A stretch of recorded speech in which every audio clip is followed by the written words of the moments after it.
All right, well, we're actually ready for final assembly on the SS496 Chevelle. We've got about 39 days left before this thing debuts at the SEMA show in Las Vegas. It has a fresh coat of Eastwood chassis black, so it's standing tall physically, looks great. And now we're going to reassemble all of the suspension components. Ready? Ready. Ready?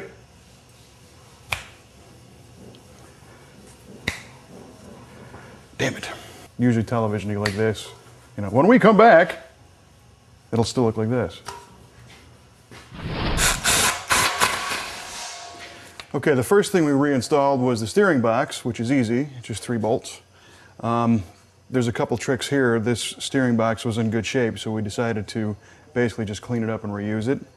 But you'll see here, like on this aluminum cover and the bolts, we Scotch-Brighted them to get them all clean, and then we shot them with an Eastwood aerosol. It's called Diamond Clear, and it's a semi-flat clear coat. We also did the bolt heads in this cover down here, and that'll make sure that this stuff stays looking, you know, just like we just polished this a few minutes ago, and it won't tarnish and get yucky. Then we reinstalled the lower control arms, and these go in easy if you test fit them. You can see the whole original install process. We'll put a link to it at the bottom of the page. These are Global West pieces. The first time we installed them, we had to kind of wrench these pockets open a little bit, but this time, you know, once you test fit them, they're going easy. But the one thing to remember is now this paint thickness is thicker on the frame than it was the first time we did this. So you might have to wrestle them a little bit, but we didn't really have that problem.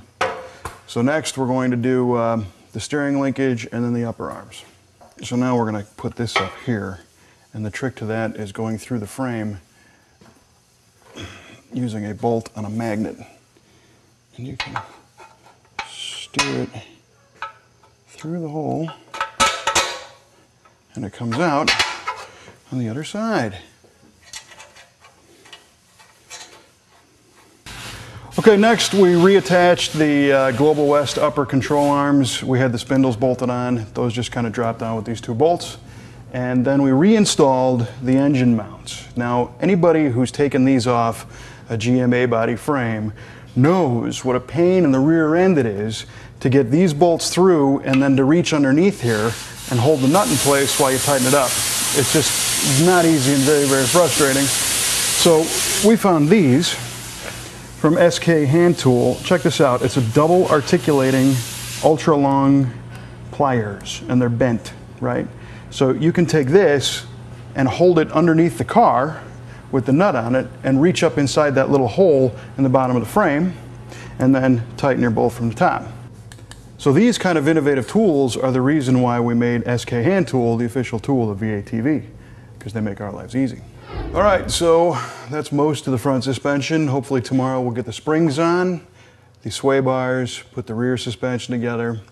Tonight is the 19th, right? Wednesday, 19th of September, so we don't have too many days left, but we're in pretty good shape. And the car, the body on the other side is getting sanded to perfection as we speak. So that's the SEMA thrash for this evening. Oh boy.